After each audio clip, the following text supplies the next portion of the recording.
Friends, good morning. মোৰ অন্য এটি ব্লগলৈ আপোনালোকক স্বাগতম জনালোঁ। এয়া মই কৰ্দৈ জলফাই আচাৰ কৰিছিলোঁ ন, আপোনালোকক আগৰ ব্লগত দেখাইছিলোঁ। আচাৰখিনি শুকোৱাৰ পিছত মই এনেকৈ বটল দুটাত তেল দি পেলাই মছলা পাতি দি ধুনীয়াকৈ সুমুৱাই দিলোঁ।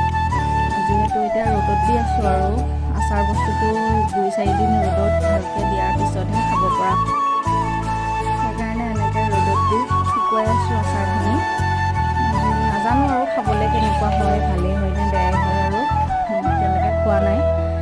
এয়া সুনিতাই ফুলখিনিত পানী দি আছে, যিহেতু ফুলখিনিও সদায় পানী নিদিলে শুকাই যায়, বতৰ একেবাৰে খৰাং। তাৰপিছতে পানী দিয়াৰ পিছত তাইক ক'লোঁ, বৌ অকণমান বাটৰ ফালে গৈ ফুল দুপাহমান ছিঙি আনো। মই যিহেতু পূজাত দিবলৈ ফুল লাগে কাৰণে আমি দুপাহমান ফুল ছিঙিব গ'লোঁ।